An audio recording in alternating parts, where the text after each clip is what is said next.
자, 안녕하세요. 자연스입니다. 여러분 혹시 보약이라고 하는 개념이 동아시아에만 존재한다는 거 아시고 계셨나요? 가롱치천의 포박자 4편에 보면 약을 하약, 중약, 상약, 상중하라고 보시면 됩니다. 그렇게 세 등분으로 구분을 하고요. 하약은 치료약, 이게 이제 서양에서 말하는 양약입니다. 그리고 중약이 이제 보약, 미리 선제적으로 몸을 보호하는 약, 그 다음에 상약은 신성이 되는 약, 이렇게 해서 세 가지 등급으로 나누고 있어요. 그래서 동아시아의 한의에서의 목적, 그러니까는 병을 치료하는 것뿐만이 아니고 몸을 보호하고 그 다음에 몸을 훨씬 더 건강하게 하는 이런 개념이 한의에는 존재한다는 거. 이 점은 서구 의학과는 굉장히 큰 차이점이라고 생각하시면 되겠습니다. 그리고 이 한의 전통은 굉장히 오래됐는데요. 우리가 이제 은나라부터 은허의 시작, 뭐 이렇게 해서 제19대 황제 반경이 은어로 천도하면서부터 그걸 이제 역사적 실체, 황하문명의 실체라고 하는데 그 앞에도 상나라, 그러니까 은나라가 바뀌기 전도 있었고 그 다음에 하나라도 있거든요. 그래서 그리고 그 앞에 요임금, 순임금이 있는데 그 앞으로 더 거슬러 올라가면 복희씨, 그 다음에 신동씨, 황제씨, 황제 공손 헌원이라고 하는 세 분이 나옵니다. 이 중에서 복희씨가 점과 주역 같은 거를 만든, 어떻게 보면 이 세상을 디자인한, 그 다음에 이 세상의 원리들을 설명하는, 그래서 태극기 같은 거 생각하시면 됩니다. 이런 거를 만든 게 복희씨다라고 생각하시면 되고, 두 번째로 나타나는 이 신동씨라고 하는 부분이 한의학의 시조입니다. 그래서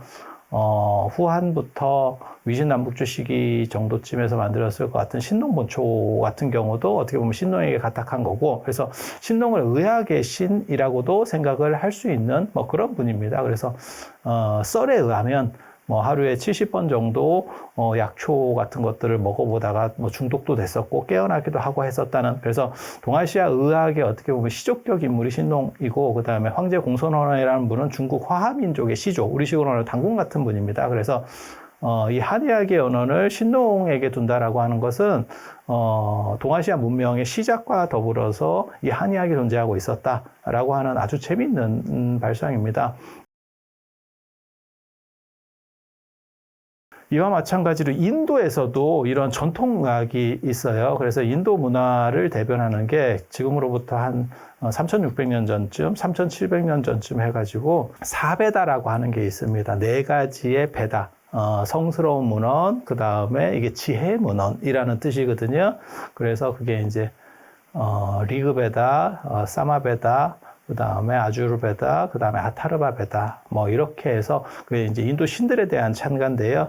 그 중엔 뭣도 포함이 되냐면 인간의 치유, 그 다음에 의학적인 부분도 일부가 존재하고 있습니다. 뭐 그건 뭐 당연한 얘기겠죠. 그러니까 신에게 어떤 가피를 받고 가호를 받는 것도 굉장히 중요한 거지만 현실적으로 몸이 안 아픈 것도 상당히 중요한 거기 때문에, 그래서 그런 것들이 인류의 맹하기 때 그래서 이러한 아유르베다에서 그 부분이 가장 그나마 부각돼서 나오고요. 그 다음에 그거를 아주르베다라고 이제 현대적으로 통합해서 그런 명칭들을 사용을 하고 있습니다. 그래서 생명과 치유, 지혜라고 하는 그러한 카테고리를 가진 인도의 전통의학, 그러니까 동아시아로 말하면 한의학과 같은 이러한 것이 아유르베다 속에 존재한다. 그 가치로서 내려오고 있다. 라고 생각을 하시면 되겠고요. 이 두 가지 전통이 재밌게도 불교와 관련돼서 하나로 엮이게 됩니다.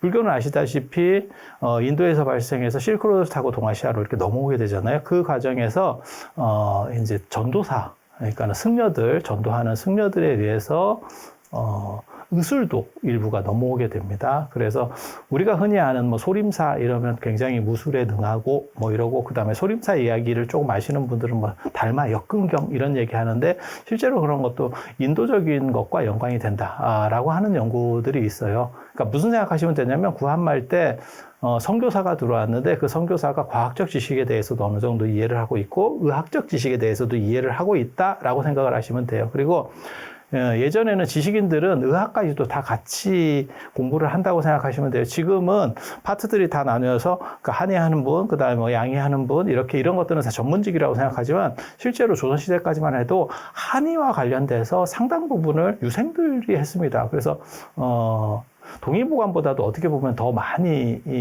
읽히는 책 중에 단방신편이라고 하는 게 있었고, 그러니까 동의보감은 사실은 너무 책이 커요. 그러니까 많아. 그러다 보니까 일반 한의들은 정약용이 지은 단방신편 같은 걸 보거든요. 그래서 정약용 같은 분이 그런 것도 어떻게 알아요? 그거는 음양오행이라고 하는 기본적인 것들을 가지고 똑같은 동일 원리를 가지고 가다 보니까, 그래서 예전에 그런 것도 있었잖아요. 김용옥 선생님 같은 경우가 원광대 한의대 가서 이제 한의학을 공부하고, 이게 쉽게 갈 수 있는 게 인접학문이기 때문에 가능한 겁니다. 그와 마찬가지로 인도도 똑같은 상황에 봉착을 하는 거예요. 그래서 인도의 지식인들, 그 다음에 승려들은 한의에도 능하고, 그 다음에 과학적인, 그 당시 과학입니다. 그런 부분들에서 능하게 되고, 또 실크로드를 건너오다 보면 당연히 몸에 대한 부분들 생각을 안 할 수가 없죠. 그게 너무 험난한 길이기 때문에 자기가 자기 치료를 어느 정도 할 수 있는, 자기 몸은 자기가 통제할 수 있는 정도의 필연성이 존재하고 있었기 때문에, 그래서 인도의 전도승들에 의해서 인도의 전통 아유르베다의 정신들이 동아시아로 넘어와서 이제 섞이게 돼요. 그게 이제 도교랑도 섞이고, 사실은 불교 안에서도 그러한 전통적 흐름들이 내려오고 있는 거예요. 그래서 도교랑 섞이게 되면서 기공과 관련된 부분, 그 다음에 수행과 관련된 부분들이 많이 나오고요. 그래서 차크라하고 단전호흡 계열들의 상당 부분이 일치적인 요소들이 있는 거고요. 그 다음에 소림사의 그러한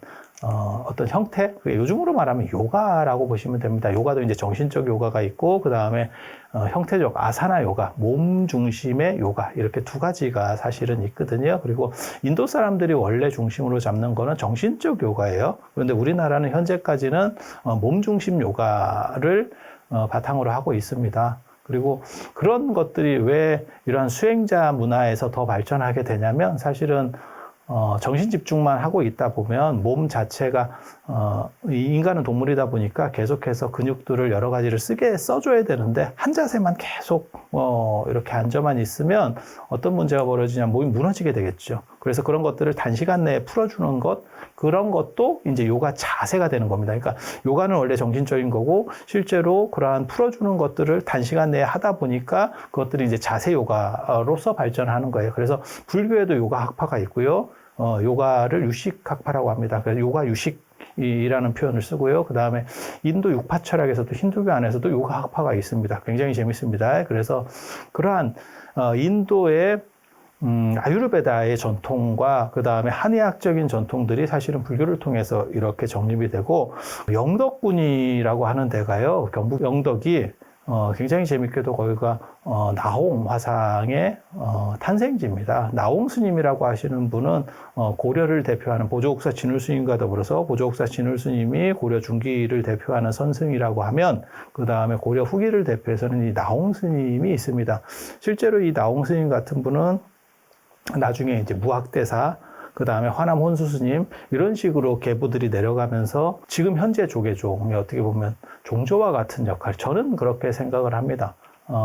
조선 후기 때 이런 법맥론이 좀 바뀌면서 지금은 태고 보호 스님을 종조로 보시는 분들도 상당히 많지만, 원래 조선 초기 자료를 보면 나홍 스님을 종조로 보고 있었어요. 제가 나홍 스님으로 박사학위를 받은 사람으로서 이런 내용들을 잘 알고 있습니다. 그래서 나홍 스님이 제창한 가치들이 있는데, 나홍 스님은 굉장히 재밌게도 흥미롭고 그러한 부분이 존재하는데, 뭐가 있냐면 민중적 요소들을 굉장히 불교에 많이 이렇게 퍼뜨리신 분이에요. 이분이 신분 자체가 그렇게 높지 않아요. 그래서 좀 하층 양반, 조선으로 얘기하면 그런 정도였었기 때문에 그렇고, 또 뭐가 있냐면 이분의 스승 중에 임재종의 평산철임이라고 하는 분도 계셨지만, 또 한 분이 아주 중요한 분이 있습니다. 그 인도 분인데요, 지공선현 제나박타라고 하는 분이에요. 그래서 인도하고 중국적 요소들이 전부 다 이 나홍 스님에게서 이렇게 결집되는 부분이 있습니다. 그래서 이 나홍 스님이 정신적인 것들을 대중화시키고 그 다음에 사람들에게 행복적 가치들을 주려고 했었던 부분들이 있어요. 그런데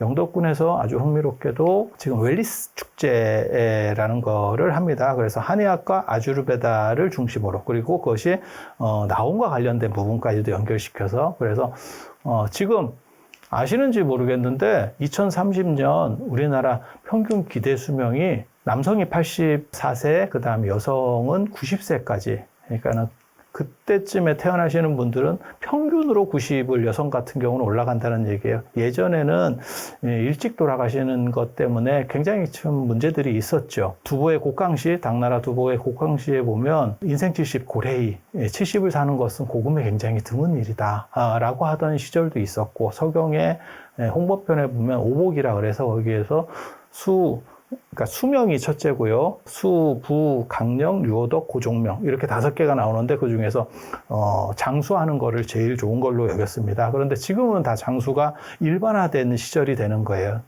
그래서 90세라고 하는 게 평균 수명이면 그거보다 훨씬 더 올라가는, 실제로는 100세 시대가 완전히 열리게 된다 라는 것을 의미하는 거거든요. 그래서 영덕에서 한의학이라든지 그 다음에 아유르베다를 중심으로 해서 어떤 인간의 건강한 육체, 그 다음에 건강한 정신에 대해서 이런 논의의 장을 만들고 실제로 체험하고 다른 사람들과 공유하고 할 수 있는 것들을 한다는 것은 굉장히 선진적인 부분이다라고 할 수 있고요. 그 다음에 인간이 육체가 건강하다 그래도 아무리 건강해도 연세가 드시면 방법이 없습니다. 점점점 육체는 떨어지게 되겠죠. 그리고 정신도 마찬가지입니다. 이런 점에서 나홍 스님의 그러한 정신적 가치까지 여기에 같이 버무려질 수 있다고 하면 이것은 세계적인 축제, 그 다음에 어떻게 보면 대안, 이 시대의 대안이라고 하겠습니다. 그래서 선진국으로 진입할수록 사실 출생 비율은 적고, 그 다음에 오래 사시는 분들이 압도적으로 지금 많은 상황이거든요. 그리고 이분들이 어떻게 건강하고 행복하고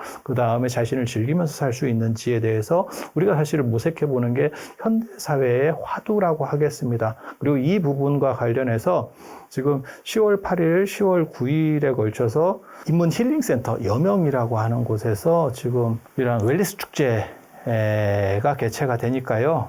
그리고 이건 단순히 어떻게 보면 축제를 넘어서 체험도 해볼 수 있는 그런 페스타의 성격으로 지금 작업이 되고 있습니다. 그래서 여러분들께서 꼭 한번 참석을 하셔서 이러한 것들이 어떻게 보면 세계적인 지금 시대에 맞는 세계적 대안이 될 수 있다는 거, 그 다음에 한국에서도 조금만 더 시기가 지나면 무슨 일이 벌어질 거냐면 연세 드신 분들을 중심으로 해서 이제 우울증이라든지 공황장애라든지 소외 문제들이 계속 벌어질 수 있거든요. 그런 것들을 사전에 예방하고 그 다음에 자신들의 관리를 스스로 할 수 있고, 그리고 정신적인 명상과 행복, 치유, 그 다음에 힐링 부분들을 다 아우를 수 있는 이런 부분들에 대한 담론의 장도 되고 체험의 장도 되고, 그 다음에 새로운 가치들을 제시해 줄 수 있는 이러한 융복합적 대안으로서 이러한 페스타에 한 번씩은 관심을 가져보시는 것도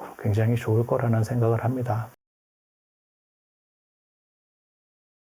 인도 문화와 중국 문화, 실제로 한 4,000년 정도의 가치들을 가진 두 문화가 융합하고, 그리고 동아시아에서 온 어떻게 보면 정신문화, 동아시아에 온축된 그런 정신문화까지 융합된 그러한 국가적인 차원에서 사실은 지원을 해야 되고, 그 다음에 세계적 대안으로서의 가치가 충분한 그것이 영덕에서 이루어지고 있다라고 하는 거 한 가지 생각을 하시면 되겠고요. 그리고 그러면 인도 거하고 중국 거 이런 것들을 왜 꼭 우리나라에서 다 해야 됩니까? 라고 말하지만 전통적으로 그런 게 있어요. 석굴 문화, 그러니까 석굴 사원 문화 같은 경우도 사실 인도에도 있었고 중국에도 있었어요. 인도의 아잔타 엘로라 석굴, 그 다음에 동아시아로 넘어오면 쉽게 말하면 중국입니다.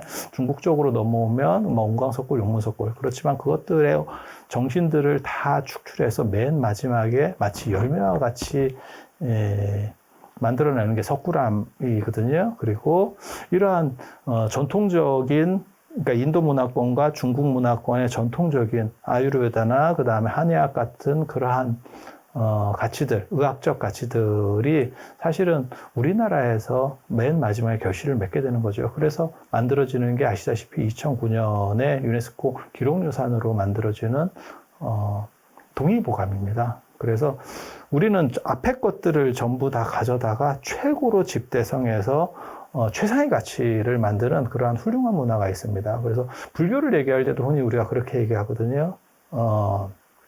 인도에서 시작되고 중국에서 꽃이 피고 한국에서 열매를 맺는다. 그와 마찬가지로 인도적 정신과 그 다음에 중국적 정신, 아유르베다와 그 다음에 한의학적 정신, 그리고 동아시아의 정신문화, 불교를 중심으로 하는 이 수행문화, 이런 것들이 하나로 융합된 웰리스 체험 페스타에 대해서 많은 분들이 보다 관심을 가지시고 그 다음에 주의를 기울여 주셨으면 하는 생각을 가져봅니다. 이상 마치도록 하겠습니다.